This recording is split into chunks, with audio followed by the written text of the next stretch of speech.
Today on Steelers Talk, I am breaking down the latest Steelers trade rumors that have come down the pike here over the last couple of days. We got a couple of Steelers trade candidates, and then we got one trade target from PFF where they think the Steelers should go out and get that guy. So make sure you stick around to the end of the video to see who Pro Football Focus thinks the Steelers should go get via trade before the deadline. And before I get into today's rumors, make sure that you click that subscribe button, because whenever the Steelers make a move during the trade deadline, whether it's a free agency signing, whether it's a trade, whatever the case may be, we're going to have a video for you guys here on the channel. So if you want to stick around and if you want to kind of see what everything happens, stay up to date with what Omar Khan is doing leading up to the trade deadline, do me a favor, click that subscribe button right now.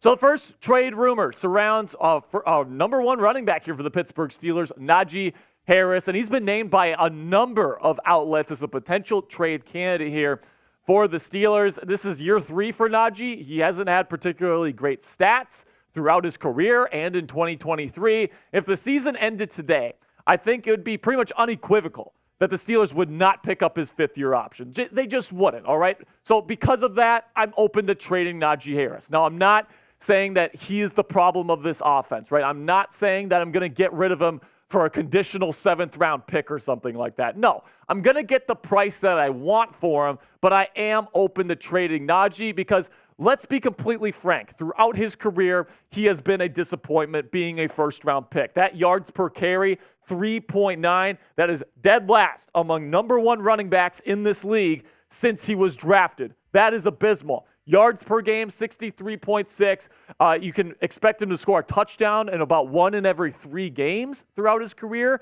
That's not a good number. And then the success rate throughout his career, 47.4.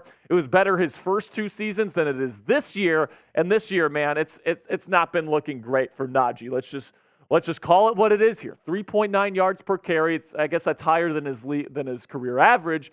But yards per game, it's lower than his career average at 49.4. No touchdowns in 5 games to this point, and his success rate as a rusher, just 22.2. That's one of the lowest in the National Football League right now. So, I understand all of the excuses that people make for Najee Harris.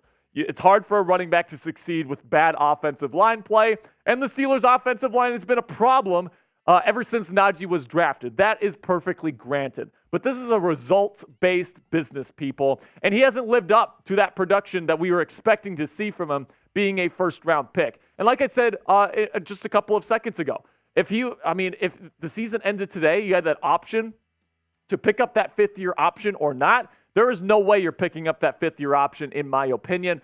So, yes, for the right price, I think you should trade Najee Harris. Now, what that price is, I think you can quibble about that. I think a 2nd-round pick might be a little bit too high. 3rd round, 4th round is probably more the range that I'm thinking. But let me know what you guys think down there in the comment section. What is Najee Harris worth in terms of draft capital? How high of a draft pick do you need to get in order to feel comfortable trading Najee Harris away? Give me a 1, a 2, a 3, a 4, a 5, a 6, or a 7. There's 7 rounds in the NFL draft. Put a number down there in the comment section, and this is going to be the pinned comment on today's show. So YouTube's going to throw you an ad break here in just a couple of seconds. When that happens, put a 1, 2, 3, 4, 5, 6, or 7 down there in the comment section. All right, so now let's talk about Mason Rudolph, and the rumors for him to go to the New England Patriots have once again resurfaced.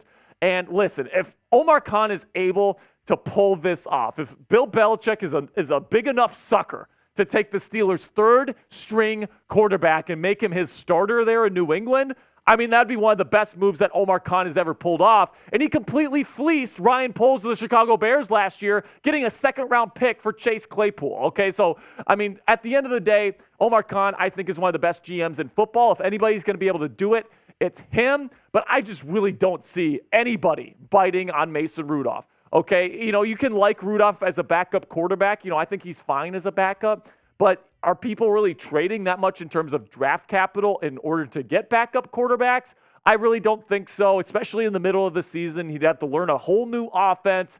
This just doesn't make sense to me. I think that this rumor is kind of made up by Steelers fans hoping that they can get something for their 3rd-string quarterback. But listen, if Omar Khan is able to get this done and he's able to trade his third string quarterback for some additional draft capital, that'd be one of the best trades that Omar Khan is ever going to make in his entire career. Is it as good as getting Joey Porter Jr. for Chase Claypool? I don't know, but hey, I mean, if you get anything for this guy, I think that's a great value. So if Omar Khan can pull it off, I say pull the freaking trigger. All right, now let's go and talk about our sponsor here at Gametime. And Gametime is the fastest and easiest way to buy tickets for all the sports, comedy, music, and theater in your area. For all of you guys out there like me that kind of wait to the last minute to buy tickets, usually I'll be just sitting at my desk at work and I'm like, man, I really want to go to an MLB baseball game tonight, or an NBA basketball game, or a concert with my girlfriend Cassie. If that feeling strikes me, I just go to Gametime. I don't go to any other ticketing app because they got the lowest price guarantee and they've got flash deals right before game time, so the prices are even lower. All right, so it's more than just sports too. It's concerts, it's theater, it's comedy, anything that you can buy tickets for. Gametime is going to have it on their app, which is super easy to use, super user-friendly. They got 360-degree views of the seats. It's absolutely fantastic, and for all of those reasons is why this is the fastest-growing ticketing app in the country. Buy tickets in a matter of seconds, 2 taps, and you're set. Tickets are also sent directly to your phone, so you never have to dig through your email. Snag the tickets without the stress with Gametime today. Download the Gametime app, create an account, and use code STEELERSCHAT. That's STEELERSCHAT, one word, all caps, for $20 off your first purchase. Terms apply. Again, create an account and redeem code STEELERSCHAT, one word, all caps, for $20 off. Download Gametime today. Last minute tickets, lowest price guaranteed. And then also for this week's watch party on Sunday versus the Los Angeles Rams, somebody is going to get an additional $50 to use on their Gametime purchase, their first Gametime purchase here. So if you want to enter that raffle this weekend, here are the steps. You download the Gametime app, you open redeem code screen, you redeem that code STEELERSCHAT, okay? So that's all caps, one word, STEELERSCHAT, for $20 off your first purchase.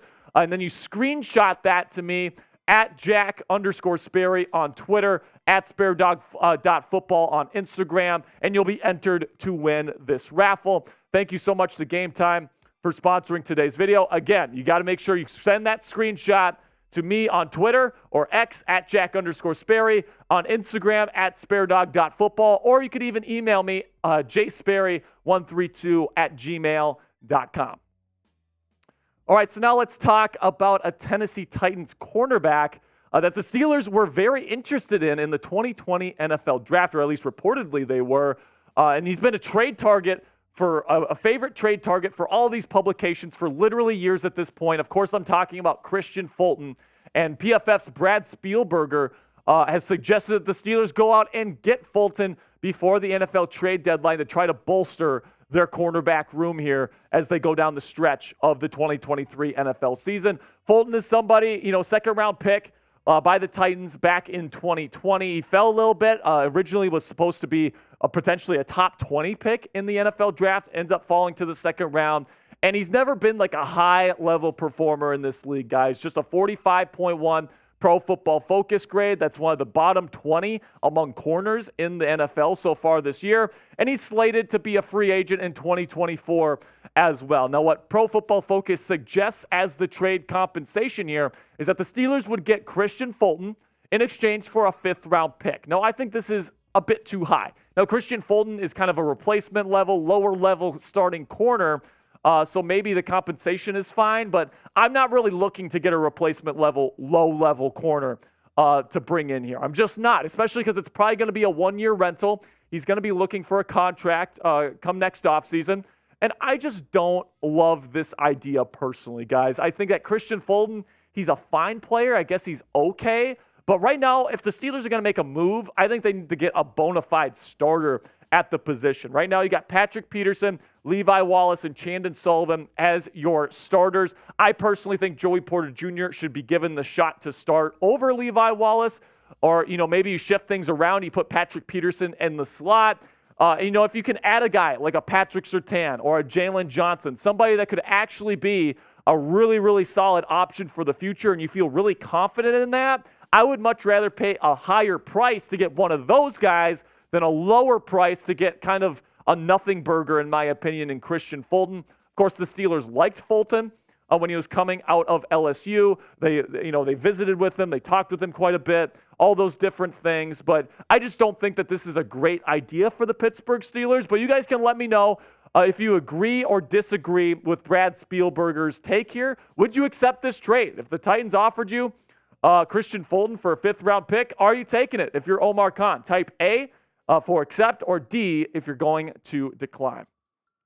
Then also, we mentioned our watch party that we're going to be doing this Sunday, starting at 3 p.m. Eastern time when the Steelers play the Los Angeles Rams. Really big week for the black and gold. Coming off the bye week, you get Deontay Johnson back, Pat Freiermuth back. We're going to be doing a bunch of great stuff, an hour of pregame, followed by live play-by-play of every single snap of this football game. So maybe if you're out of market, you're not going to get this on your TV. This is an awesome opportunity to watch the game with your fellow Steelers fans. So make sure you click that subscribe button right now and join the largest and most interactive Steelers community here on YouTube.